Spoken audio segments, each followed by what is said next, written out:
ഇതൊരു ജമാലിൻ്റെ മാത്രം കഥയല്ല. ജീവിതഭാരം ചുമലിലേറ്റി ഒട്ടകപക്ഷികളെപ്പോലെ മരുഭൂമിയുടെ താഴ്വരകളിൽ അടങ്ങാത്ത ആഗ്രഹവും ഒടുങ്ങാത്ത പ്രതീക്ഷകളുമായി കുടുംബത്തിനു വേണ്ടി രാപ്പകലില്ലാതെ അധ്വാനിക്കുന്ന വേഴാമ്പലിനെ പോലെ ജനിച്ച മണ്ണെന്ന് സ്വപ്നം കണ്ട് നടക്കുന്ന അനേകം ജമാൽമാരുടെ കഥയാണ്. വിവര സാങ്കേതിക വിദ്യ പുരോഗമനത്തിൻ്റെ പാതയിലേക്ക് എത്തപ്പെടാത്ത കാലം. അന്നും ഗൾഫ് നാടുകളിൽ ഒരുപാട് പ്രവാസികൾ ജീവിച്ചിരുന്നു. നാട്ടിൽ നിന്നും വരുന്ന കത്തുകൾ മാത്രം പ്രതീക്ഷിച്ച് ഇവിടം ജമാലിൻ്റെ ചൈത്രയാത്ര തുടരുകയാണ്. ജമാൽ. ഉമ്മയും ഭാര്യ സുഹറയും മകൻ അമീറും സഹോദരങ്ങളായ റഫീഖും സുബൈദയും അടങ്ങുന്നതാണ് ജമാലിൻ്റെ കുടുംബം. നീണ്ട 5 വർഷങ്ങൾക്കിടയിൽ നാട്ടിൽ പോയത് 1-2 തവണ മാത്രം. നാട്ടിലെ ബാധ്യതകൾ തീർത്ത് മിച്ചമുള്ള കാശുകൊണ്ട് കുടുംബത്തോടെ സ്വസ്ഥമായി ജീവിക്കാമെന്ന് ജമാൽ സ്വപ്നം കാണുന്നു. തൻ്റെ തിരിച്ചുവരവിൻ്റെ സ്വപ്നം ജമാൽ എഴുത്തിലൂടെ ഉമ്മയെ അറിയിക്കുന്നു.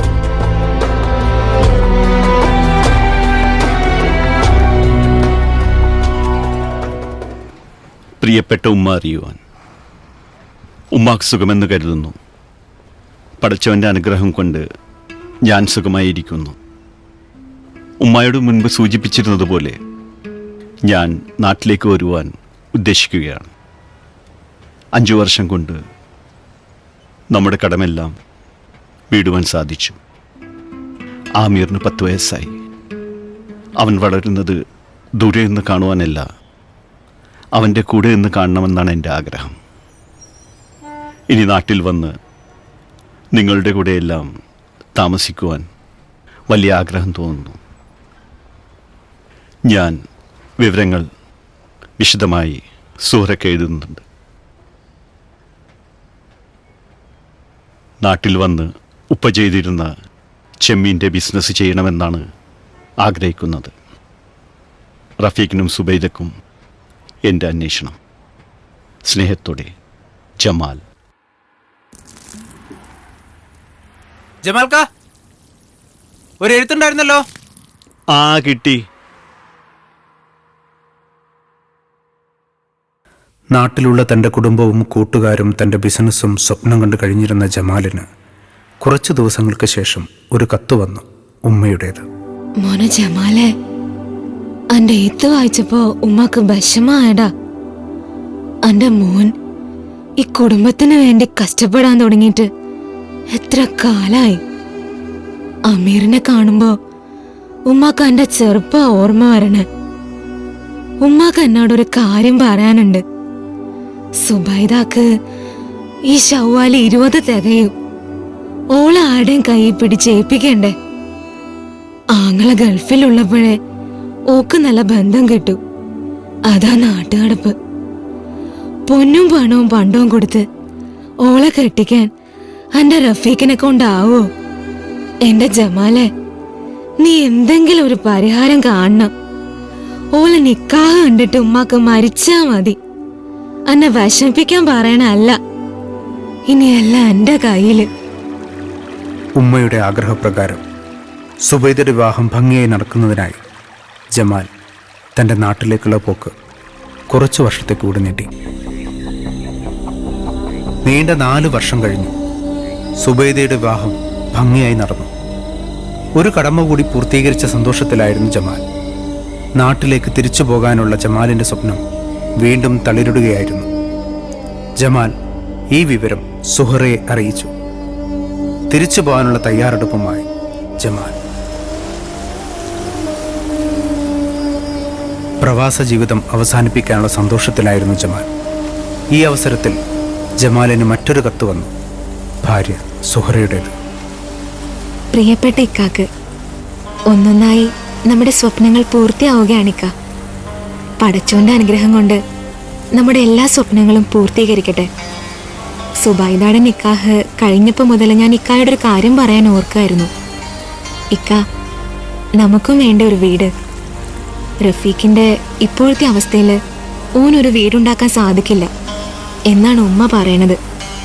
ഉമ്മായെ കുറ്റം പറഞ്ഞിട്ടും കാര്യമില്ലല്ലോ. ഏതുമ്മയും അങ്ങനെയല്ലേ ആഗ്രഹിക്കൂ. വീട് റഫീഖിന് കൊടുക്കാൻ ഉമ്മ തീരുമാനിച്ചു. ഗൾഫുകാരന് ഒരു വീട് വയ്ക്കാൻ വലിയ പ്രയാസമില്ലെന്നാണ് എല്ലാവരും പറയണത്. ഉമ്മയും. ഇക്ക, നാട്ടില് തിരിച്ചെത്തും മുമ്പ് നമുക്കൊരു വീടുണ്ടാക്കണം. എന്റെ മനസ്സില് ഇപ്പോ ഈ ഒരു ചിന്തയും ആഗ്രഹവും മാത്രമേ ഉള്ളൂ ഇക്ക. അത് നടക്കൂല്ലേ ഇക്ക?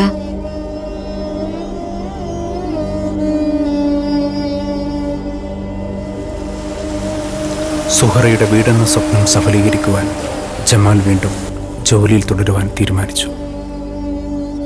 നീണ്ട 4 വർഷങ്ങൾ പിന്നിട്ടു.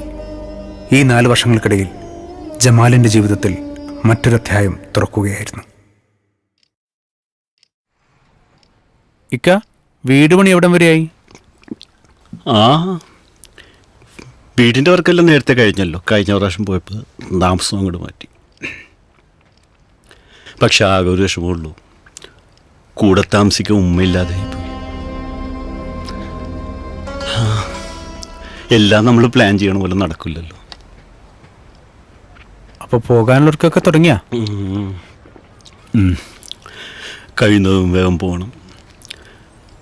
പറ്റുമെങ്കിൽ ഈ വർഷം അവസാനം തന്നെ പോകണം. ആദ്യം പോയി ഒരു കംപ്ലീറ്റ് മെഡിക്കൽ ചെക്കപ്പ് നടത്തണം. ഈ പ്രഷറും ഷുഗറും വല്ലാതെ ശല്യപ്പെടുത്തുന്നു.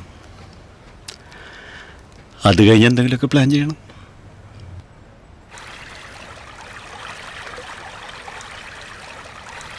ദിവസങ്ങൾ കടന്നുപോയത് ജമാൽ അറിഞ്ഞില്ല. നാട്ടിലേക്ക് പോകാനുള്ള ആഹ്ലാദത്തിൽ മുഴുങ്ങിയിരിക്കവേ ജമാലിന് മറ്റൊരു കത്ത് ലഭിച്ചു. അമീറിൻ്റേത്. ഒരേയൊരു മകൻ. അവനുമുണ്ടൊരു സ്വപ്നം. വാപ്പച്ചി അറിയുവാൻ. വാപ്പച്ചിക്ക് സുഖം തന്നെ എന്ന് കരുതുന്നു. ഞാൻ ബാംഗ്ലൂരിൽ ഒരു പുതിയ കോഴ്സ് ചെയ്യാൻ ആഗ്രഹിക്കുന്നു. 4 വർഷത്തെ കോഴ്സാണ്. NRI കോട്ടയിൽ എനിക്ക് സീറ്റ് ശരിയായി തരാമെന്ന് ഫ്രണ്ടിൻ്റെ അമ്മ ഉറപ്പ് തന്നിട്ടുണ്ട്. അതിനായി 3 ലക്ഷം ഇപ്പോൾ കൊടുക്കണം. പിന്നെ മാസം എല്ലാ ചെലവും കൂടെ 15,000 രൂപ ആവുള്ളൂ. ഈ കോഴ്സ് കഴിഞ്ഞ ഉടനെ നല്ല ജോലി കിട്ടും. പിന്നെ വാപ്പച്ചി ഒന്നുകൊണ്ട് വിഷമിക്കണ്ട. 4 വർഷം കൂടെ വാപ്പച്ചിയോടെ പിടിച്ചു നിൽക്കണം. പിന്നെ എല്ലാം ഞാൻ നോക്കിക്കൊള്ളാം. രൂപ വേഗം പ്രതീക്ഷിക്കുന്നു. വാപ്പച്ചിയുടെ ആമീൻ.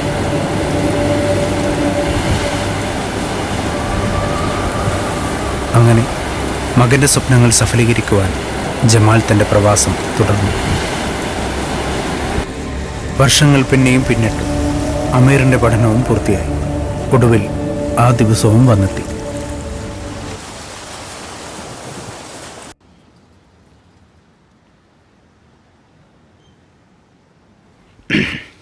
ഇക്ക, പോകാൻ റെഡിയായല്ലോ. കുറെ നാളെയല്ലേ ഇക്ക ഇവിടെ വന്നിട്ട്. പോകാൻ നേരത്ത് വിഷമം തോന്നുന്നുണ്ടാവല്ലേ? വിഷമം അതോടെ നിൽക്കയിലാണോ അതോ പോകുന്നില്ലാണോ? ഒരു പിടുത്തമില്ല. ഇക്ക, പിന്നെ കാലത്ത് തന്നെ വിളിക്കണേ കേട്ടാ. ഞാൻ സാധനങ്ങളൊക്കെ എടുത്ത് വണ്ടി വെച്ച് തരാം കേട്ടാ. പിന്നെ ശ്രീനി നാട്ടിൽ നിന്ന് വന്നിട്ടുണ്ട്. എല്ലാവരും സാധനങ്ങളും എഴുത്ത് കൊണ്ടുവന്നിട്ടുണ്ട്. ഇക്കാക്കും ഉണ്ടല്ലോ ഒരു എഴുത്ത്.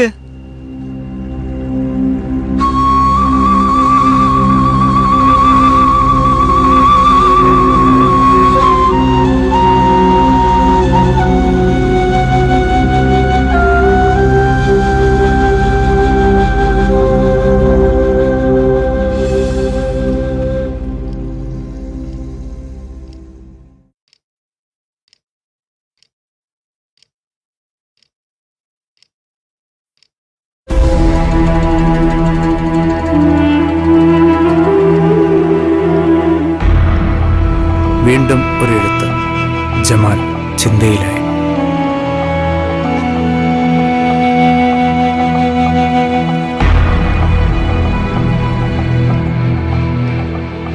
ജമാലിനെ യാത്ര അയക്കുവാൻ ജമാലിന്റെ സുഹൃത്ത് രാവിലെ തന്നെ തയ്യാറായി.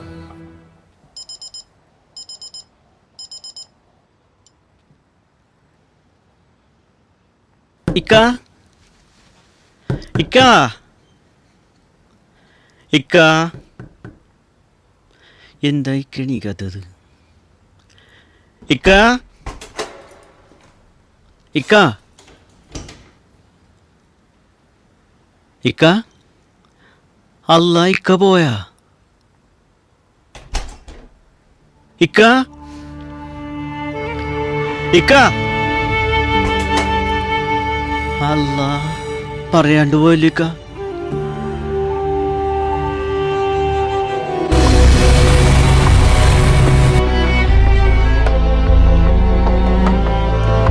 എന്നാലും ഒക്കെ പറയാണ്ട് പോയി കളഞ്ഞല്ലോ. ഇക്കാൻ്റെ എഴുത്താണല്ലോ, തുറന്നൂലും നോക്കിയിട്ടില്ല. എന്താണല്ലേ? ചില എഴുത്തുകൾ ലഭിച്ചില്ലായിരുന്നുവെങ്കിൽ, ലഭിച്ച ചില എഴുത്തുകൾ തുറന്നില്ലായിരുന്നുവെങ്കിൽ ജീവിതം മറ്റൊരു വഴിക്ക് തിരിയുമായിരുന്നു എന്ന് വിശ്വസിക്കുന്ന ഒട്ടനേകം പ്രവാസികൾ ഉണ്ടായിരിക്കും. ഇത് ഞാൻ അവർക്കായി സമർപ്പിക്കുന്നു.